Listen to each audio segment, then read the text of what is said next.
Hola equipo Jumping the Party, les habla Cata Fiquitiva e iniciamos con la parte 1. ¿Cómo funciona la ligera ventaja? Primero, el holgazán y el millonario. La única persona en la cual estás destinada a convertirte es la persona que tú decides ser. Ralph Waldo Emerson. Deseo contarles sobre dos amigos que conozco desde que era niño. Amigos de mi viejo barrio de Nuevo México. Estos dos personajes se criaron juntos, fueron juntos a la escuela, se graduaron juntos y vivían juntos en la universidad. Ambos eran agradables y yo me llevaba bien con ellos. Tuvieron infancias idénticas y para cuando llegaron a la escuela secundaria, ambos tenían fama de hacer diabluras.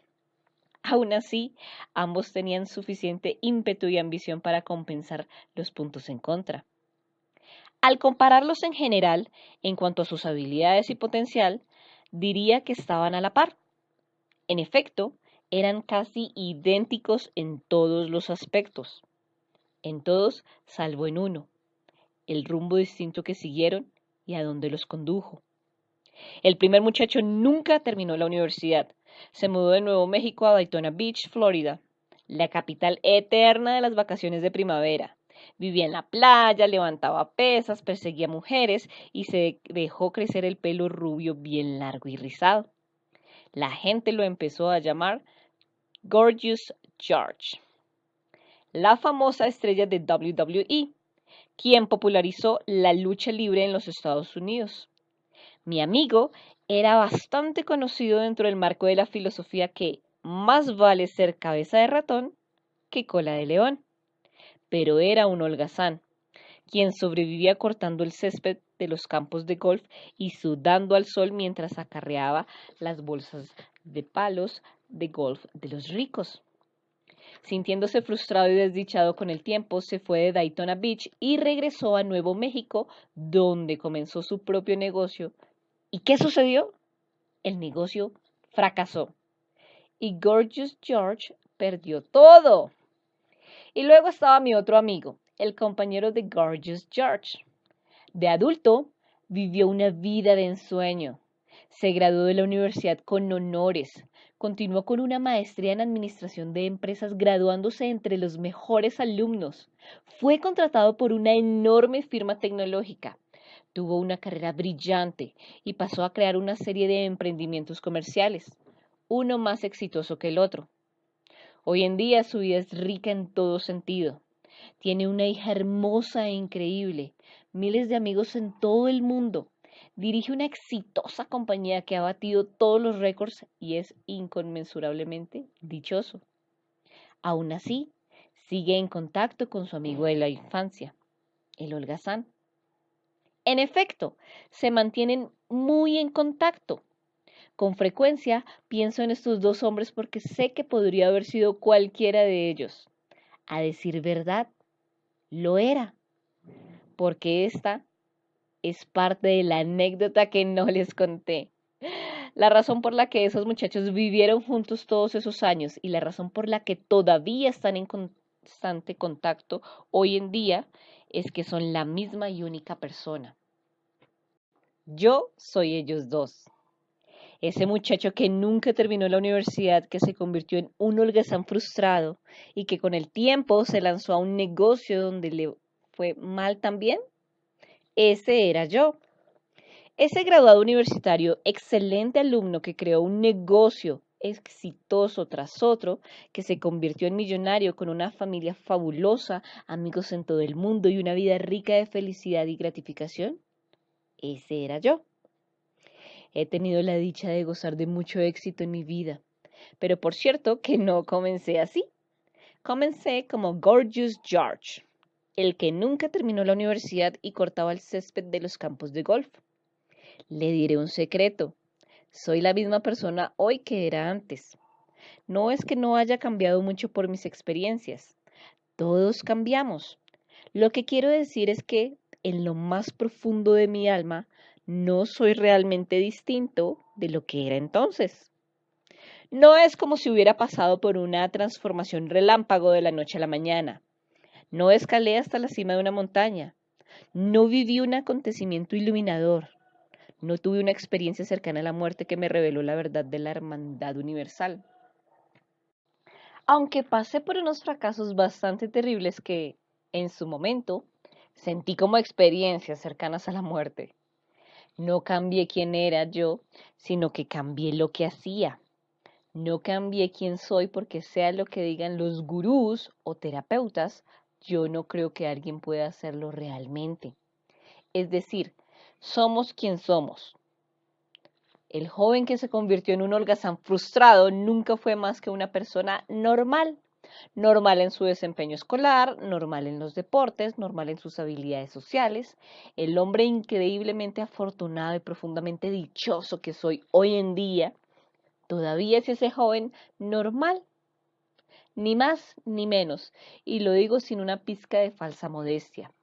El único motivo por el que logré la transformación es que en algún momento del trayecto tuve la buena suerte de entrar en contacto con la ligera ventaja.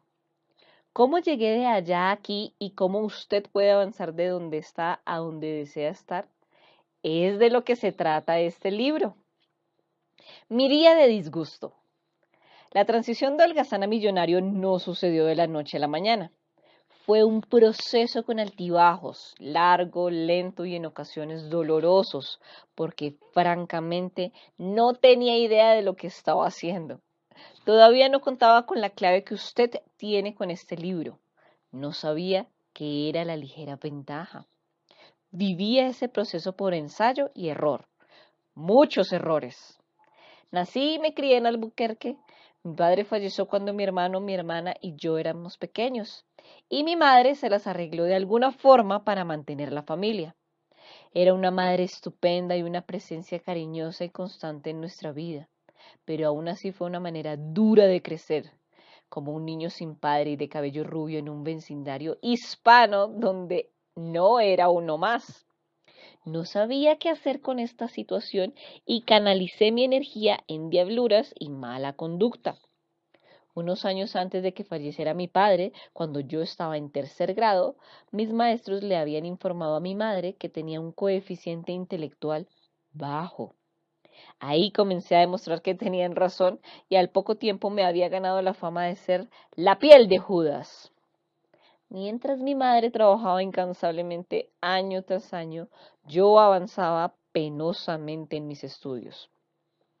Para cuando cumplí los 18 años, les quedaba claro a todos los que me conocían que yo no tendría un gran futuro. A fuerza de súplicas entré en la Universidad de Nuevo México. Allí afiancé mi trayectoria académica anterior y me las ingenié para pasar de un promedio C a una D. Sin embargo, aprendí algo. Aprendí que cuando llegaban las vacaciones de primavera, todos los estudiantes viajaban a Daytona Beach por una semana para estar de juerga. Yo decidí ganarles en una. Dejé mis estudios y me mudé allí. En Daytona Beach me dediqué a mi primera profesión, holgazán de cabello largo rizado. Para mantenerme, o mejor dicho, apenas sobrevivir, acepté un trabajo en el Orlando Country Club cortando el césped del campo de golf. Un día, mientras cortaba el césped bajo el abrasador sol de Florida, me detuve a mirar los acaudalados socios del club que jugaban golf en el césped suave como porcelana que acababa de cortar para ellos. Al observarlos bulliciosos de actividad en sus veloces carritos de golf, ostentando atildadas vestimentas de golf con sus elegantes bolsos llenos de costosos palos de golf, sentí que me estallaba una pregunta candente. ¿Por qué es que ellos están allí montados en sus carritos y yo estoy acá trabajando? No entiendo. ¿Cómo es que ellos están allí jugando y yo aquí cortando? Vamos, yo era tan bueno como esa gente.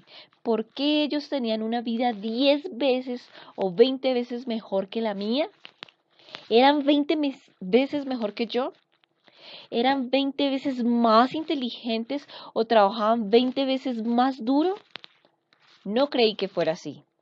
Sentí que algo estaba pasando que debía entender, algo que debería ser claro como el cristal, pero que para mí era tan claro como el lodo. Todo parecía tan injusto. Por algún motivo, como sucede en la vida de tantas personas, me hallé de frente a una encrucijada en el camino, a un punto que ahora llamo mi día de disgusto. Ese momento de impacto con el que a veces nos topamos en la vida, cuando nos damos la cara contra las circunstancias y sin tener idea de qué o cómo tomamos la decisión de cambiar. En ese instante, sofocado por el calor ardiente de Florida, llegué a ese momento de decisión. De repente supe que ya estaba harto de donde estaba y de lo que era. Algo que me hizo clic me cayó al 20 y supe que jamás podría regresar a donde había estado tan solo momentos antes. Supe que para que las cosas cambiaran, yo tenía que hacer algo diferente. Había encontrado una pieza del rompecabezas, solo una pieza, y ni siquiera lo suficiente para hallar mi camino al éxito genuino y duradero, pero lo suficiente como para comenzar el recorrido de la búsqueda. El super triunfador. Después de la epifanía de ese día de disgusto, me marché del campo de golf, cargué mi estéreo y mi ropa. Todas mis pertenencias entraban en el asiento trasero con suficiente lugar para un pasajero. En mi coche Dodge Dart 1964 con motor Slant de 6 cilindros y emprendí el camino a Albuquerque. El coche se recalentaba tanto que me llevó 6 días llegar a Texas. Fue el viaje más largo de mi vida, no solo por el coche desastroso, sino por la distancia que viajé en mi corazón y mi alma. Cuando llegué a Nuevo México, me había propuesto dejar por siempre la mediocridad y comenzar a habitar el mundo del gran triunfador. Me iba a dedicar de lleno con los 8 cilindros. Bueno, por el momento con los 6 cilindros. Y hacer lo que fuera necesario para progresar en la vida. Como ya mencioné, toda mi vida no fui nada más que una persona normal en todo lo que había hecho. Calificaciones normales, deportista normal, habilidades sociales normales. Sabía que la única manera de convertirme en alguien sería trabajando arduamente y siendo más insistente. Para siquiera tener una mera probabilidad de entrar en el equipo, iba a tener que trabajar con más intensidad en los entrenamientos. Si quería impresionar a alguien en el mundo social, iba a tener que dedicarme más. Si quería sacarme mejores calificaciones, iba a tener que estudiar más que nadie. Y así lo hice. Ese semestre, por primera vez en la vida, me saqué A en todas las materias. De ahí me gradué de una maestría en administración de empresas entre los mejores de mi clase y el resto, como se dice, pasó a la historia. Salvo que no fue así. Yo no lo sabía aún, pero no es suficiente trabajar arduamente. Si lo fuera, entonces todos los que trabajan duro ya hubieran conseguido lo que se propusieron. Simplemente mire a su alrededor y verá que la cosa no es así. El mundo está repleto de personas que se matan trabajando y que aún así las circunstancias los aplastan. Yo estaba a punto de descubrir esa triste realidad. Recién graduado de la universidad, conseguí un trabajo en el Aeropuerto Internacional de Albuquerque, donde seguí dando lo mejor de mí mismo y trabajando como loco. En lo que pareció ser un tiempo muy corto, me había convertido en uno de los administradores de aeropuertos más jóvenes del país. Mi trayectoria empresarial era tan cotizada que la firma tecnológica de Dallas Texas Instruments me buscó y contrató. Y allí trabajé durante los próximos 5 años y ascendí a nivel gerencial como gerente de la división de sistemas de inteligencia de la compañía. Pero la realidad empresarial americana no era lo que yo quería. Había demasiados tejemanejes políticos que yo odiaba y no sentía que había hallado el sitio donde pertenecía plenamente. Claramente estaba en una Virgin de super triunfadores. ¿No es cierto? Para ser franco, sentí que podía lograr cualquier cosa que me propusiera, como si hubiera aprendido las palabras mágicas y hubiera hallado la fórmula secreta. Entonces, decidí abrirme camino por mí mismo e intentar el ámbito empresarial. Nuevamente me mudé a Albuquerque y fundé una compañía de energía solar. No sabía nada de la energía solar. Apenas sabía si el sol salía por el este o por el oeste. Parece ser que sale por el este. Pero con 400 compañías solares en el estado, Nuevo México era la capital de esa industria incipiente. Y sea por ignorancia o no, parecía claro el camino a seguir. Al principio daba la impresión de que, en efecto, había tomado una decisión sabia. En 2 años, mi compañía era una de las principales en el país y en poco tiempo nos convertimos en una de las empresas de energía solar más importantes de los Estados Unidos. Yo estaba contentísimo, en la cima del mundo. Lo que todavía no sabía era que nada siempre permanece igual. Todo está en constante movimiento. Siempre. Todo cambia. Y eso fue lo que sucedió a continuación. Los tiempos cambiaron. Las leyes impositivas cambiaron. Nuestro sector sufrió un duro golpe. Antes de que me hubiera dado cuenta de lo que estaba pasando, mi compañía se derrumbó y perdí todo. Volví a cero. Y peor, ya que debía más dinero de lo que jamás podría volver a ganar. No podía creerlo. Mis triunfos extraordinarios se habían hecho polvo frente a mis ojos. Mi vida de millonario se había evaporado, dejándome nuevamente en el mundo de los holgazanes, el hombre sin nada. Hasta me quitaron el coche. Mi noche de desesperación. La noche que remolcaron mi coche me sentí abatido e incrédulo. Años antes, como alumno universitario fracasado, había tenido mi día de disgusto. Acababa de acontecer lo inevitable y como empresario fracasado había llegado a mi noche de desesperación. No podía entender qué me había sucedido. Después de vivir como un fracaso toda mi vida, un día me desperté y recobré el sentido. Retomé mis estudios universitarios, trabajé con enorme dedicación, entré entre los peores y me gradué entre los mejores. Trabajé para una empresa importante durante 5 años y ahí alcancé la cima. Fundé mi propia compañía y en menos de 5 años también ahí llegué a la cima. Me había construido a mí mismo de fracasado a exitoso y ahora, después de 14 años largos de un camino hacia arriba, de alguna forma había llegado otra vez al fondo. Estaba más quebrado de lo que había estado cuando era Gorgeous George, pavoneándome en la playa en mis shorts vaqueros. 12 años de sangre, sudor y lágrimas. ¿Para qué? Simplemente no podía comprenderlo. No podía ver la justicia y ni siquiera la lógica de todo esto. Me sentía nuevamente como un adolescente, confundido y enojado con un mundo en que nada tenía sentido. ¿Era la vida inherentemente injusta, sin pies ni cabeza? ¿Tenía sentido alguno siquiera esforzarse? Fue ahí que comencé a examinar con más atención lo que había sucedido en mi vida. En esta ocasión, no fue epifanía alguna. Esta vez, no fue como ese momento en el campo de golf de Orlando. No había ningún interruptor que pudiera encender en mi vida, ninguna resolución para mejorar las cosas. Ya lo había hecho y miren a dónde me llevó. No, esta vez necesitaba sentarme y comenzar cuidadosa, metódica y sistemáticamente a ordenar las piezas mezcladas de mi vida destrozada. Debía haber cierta lógica y tenía que encontrarla. Veamos. Había abandonado mis estudios universitarios, había sido un holgazán y un total fracaso financiero.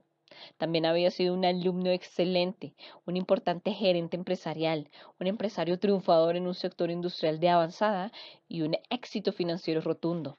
Y todos ellos habían sido la misma persona. Entonces, ¿cuál era la diferencia? No tenía sentido alguno. ¿O sí? Cuanto más lo examinaba, más me parecía que esta montaña rusa no era cuestión de mala suerte ni de una casualidad de las circunstancias. No podía ser. Había algo que yo estaba haciendo que no estaba dando resultado. Pero por otro lado, obviamente hubo momentos en que lo que yo estaba haciendo había funcionado perfectamente. Entonces, ¿cuál era la diferencia? Por primera vez comencé a ver que, a lo largo de los años de mi carrera, había pasado por una secuencia de experiencias que contenían los secretos del éxito y también del fracaso. Comencé a ver que las semillas del holgazán y del millonario yacían en los actos sencillos que yo adoptaba todos los días, escapando la maldición de la montaña rusa. Hasta ese momento, yo sabía que era una persona normal. Si hubiera seguido aceptando que así era la simple realidad, entonces nada hubiera cambiado mucho a mi favor en mi vida. El cambio en mi vida se empezó a gestar cuando dejé de dar por sentado que, por ser una persona normal, eso significaba que estaba destinado a resultados meramente normales. Fue entonces que comencé a cuestionarme si eso era verdad. Empecé a hacer un análisis sistemático de mi vida y a observar muy atentamente mis acciones y mis resultados. Esto es lo que vi. Cuando la gente se ve amenazada por el fracaso, hace lo que sea necesario para movilizarse, dar marcha a las cosas, algo, cualquier cosa, lo que sea para comenzar a trepar hacia el punto de supervivencia. Y luego, cuando llegan al punto en que pueden mantener la cabeza a flote, empiezan a hundirse otra vez. A medida que se acercan a la línea del fracaso, pueden prever, piensan, ¡ay! Voy rumbo al fracaso. Y hacen todo lo posible para revertir la trayectoria y empezar a subir de nuevo, y el ciclo se repite. Yo había estado haciendo eso, y eso es lo que hacen tantas personas. Viven sus vidas enteras así, oscilando entre el fracaso y la supervivencia, aspirando al éxito y quizás incluso alcanzando el nivel de éxito, pero luego invariablemente regresan y empiezan a descender otra vez. Lo hacemos con nuestras finanzas, nuestra salud, nuestras relaciones y nuestra vida en general. ¿Por qué? Bueno, podría decirse que es porque nos saboteamos por distintos motivos. Nuestro padre era cruel con nosotros y ahora somos crueles con nosotros mismos. Estamos conflictuados porque la sociedad nos transmite mensajes confusos. Caímos en un patrón de autosabotaje porque, por algún motivo, no sentimos que merecemos el éxito. ¿Sabe? Quizás algunas de estas cosas sean ciertas para su situación. Bueno, podrían ser todas, ¿verdad? No tengo ni la menor idea. Y para ser sincero, realmente no me importa. Porque nada de eso importa. La verdad es que, por más factores que existan o no existan, el único motivo por el que seguimos esta montaña rusa de casi éxito y casi fracaso, esta curva de mediocridad, esta maldición de lo normal, es que nos falta un punto único. Y ese fue el punto con el que me encontré por casualidad. Al comenzar a examinar mis triunfos y mis fracasos, me di cuenta gradualmente de que las mismas actividades que me habían rescatado del fracaso, que me habían llevado de la línea del fracaso a la línea de la supervivencia, también me rescataban de lo normal y me llevaban de la línea de supervivencia a la línea de éxito, simplemente con solo seguir haciéndolas. Y ese era exactamente el asunto. Eso era precisamente lo que yo no estaba haciendo. Una vez que superaba un poco la supervivencia y comenzaba a sacar la cabeza a flote en las aguas del éxito, sin darme cuenta o sin pensarlo, dejaba de hacer las cosas que me habían llevado hasta ese punto. Naturalmente me volvía a hundir, a descender hacia la supervivencia y más allá, tocando fondo en la línea del fracaso. Y eso lo hice todas las veces. Todas las veces.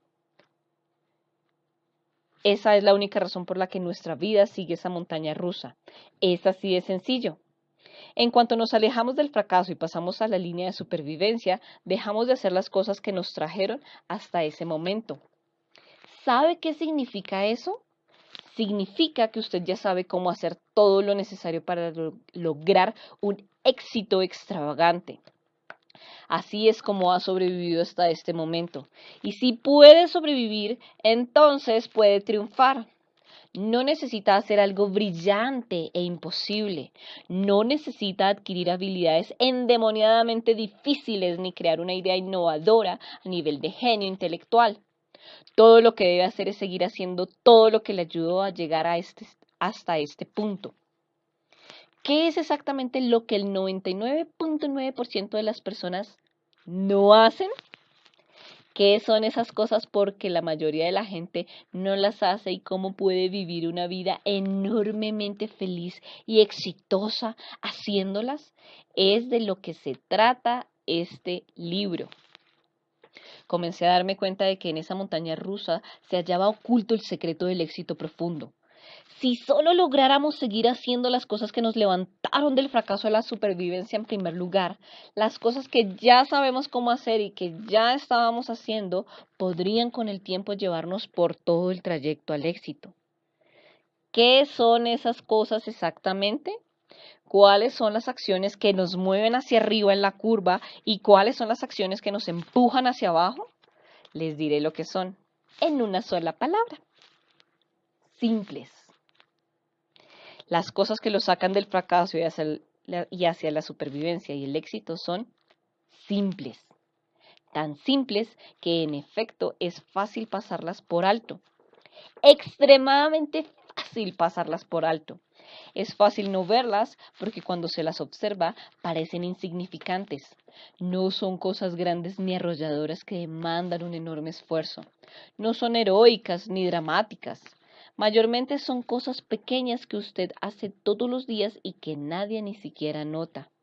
Son cosas que son tan simples de hacer y sin embargo la gente exitosa realmente las hace, mientras que la gente que no triunfa solo las mira y no pone manos a la obra. Cosas como sacar unos dólares al cobrar el salario y ponerlos en una caja de ahorros y dejarlos allí. O hacer unos minutos de ejercicio todos los días sin omitirlo. O leer todos los días 10 páginas de un libro inspirador, educativo y capaz de cambiarle la vida. O dedicar unos minutos para decirle a alguien cuánto lo aprecia y hacerlo constantemente, todos los días, durante meses y años. Las pequeñas cosas que parecen insignificantes en el actuar, pero que cuando se acumulan con el tiempo, rinden resultados muy grandes. Podríamos llamarlas pequeñas virtudes o hábitos del éxito. Yo las llamo disciplinas diarias simples. Actos productivos simples repetidos sistemáticamente a lo largo del tiempo. Esa, en pocas palabras, es la ligera ventaja. Holgazán o millonario. El motivo por el que les estoy contando la anécdota del holgazán y el millonario es que no solo se trata de la historia de mi vida, es la historia de su vida también.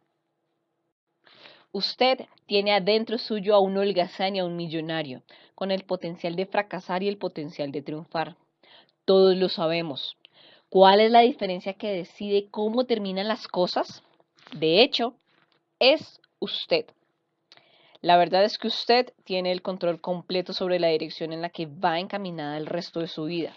Desde esa noche de desesperación desarrollé varios negocios exitosos y gané más dinero de lo que jamás me hubiera imaginado cuando era gerente de una compañía o empresario de energía solar. También viví mis relaciones personales con una dicha y gratificación que no sabía que fueran posibles. Al escribir estas palabras, gozo de la mejor salud, siento más energía y me siento más vivo hoy de lo que estaba hace 10 años. Soy más feliz hoy, tengo mejores relaciones personales y una vida profesional más grata de lo que tenía hace 10 años. Y hace 10 años ya las cosas me estaban yendo muy bien. En efecto, mi vida de hoy es mejor de lo que era hace 10 años en todos los aspectos, y eso mismo espero poder decir dentro de 10 años. Desde ya podría perderlo todo mañana. Me sucedió antes y sé que sobreviviré, pero hay algo que no puedo perder. Y con eso solo podría comenzar de cero y construirlo todo nuevamente y hacerlo en tiempo récord. Ese algo es la ligera ventaja. Un detalle más. Cuando digo millonario, no estoy hablando solamente del dinero o del éxito financiero. Esa palabra la empleo como rótulo del éxito, pero es solo un rótulo, una metáfora, al igual que holgazán. Es una metáfora. Cuando digo millonario, me refiero a alguien con una sonrisa millonaria, con 1.000.000 de amigos, con 1.000.000 de dólares o 1.000.000.000 o billones, de alegría, amor, satisfacción, gratificación, excelentes relaciones personales, curiosidad y fascinación, pasión y entusiasmo, emoción y logro, una vida que vale una fortuna en su vida. Deseo esa vida para usted. Relatos personales de los lectores de La Ligera Ventaja. Cuando La Ligera Ventaja se publicó por primera vez, lo envié a algunos amigos que me habían pedido ejemplares y me imaginé que ahí quedaría el asunto. Luego empecé a recibir llamados de ellos para decirme cuánto lo habían aprovechado. Como al fin de cuentas eran amigos, no tomé muy seriamente sus comentarios. Pero luego empecé a escuchar de gente a quienes ellos le habían dado el libro, gente que yo no conocía. Las cosas comenzaron a tomar vuelo a partir de entonces. En poco tiempo, cientos de personas comentaban cómo los principios simples de la ligera ventaja habían afectado e incluso cambiado su vida. A medida que los cientos se convirtieron en miles, se nos ocurrió que compartir algunas de esas historias aquí en estas páginas contribuiría a que este mensaje cobrara vida de manera diferente y le ayudara a aplicarlo en su vida. A partir del siguiente capítulo y al final de cada uno de ellos compartiremos una o dos historias de los lectores de la ligera ventaja sobre la forma en que la ligera ventaja tuvo un impacto en su vida. Puntos esenciales del capítulo 1. Las mismas actividades que nos llevan del fracaso a la supervivencia, también nos llevan de la supervivencia al éxito, si tan solo las siguiéramos haciendo. Usted ya sabe cómo hacer todo lo necesario para lograr un éxito extravagante. Todo lo que debe hacer es seguir haciendo todo lo que le ayudó a llegar hasta este punto. Usted tiene el control completo sobre la dirección en la que va encaminada el resto de su vida. Hay un holgazán y un millonario adentro de cada uno de nosotros. ¿Cuál es la diferencia que decide cómo terminan las cosas? Usted. Yo soy Cata Piquitiva y para mí es un placer servirles. Hola equipo Jumping the Party, les habla Cata Piquitiva e iniciamos con la parte 1. ¿Cómo funciona la ligera ventaja? Primero, el holgazán y el millonario. La única persona en la cual estás destinada a convertirte es la persona que tú decides ser. Ralph Waldo Emerson. Deseo contarles sobre dos amigos que conozco desde que era niño. Amigos de mi viejo barrio de Nuevo México.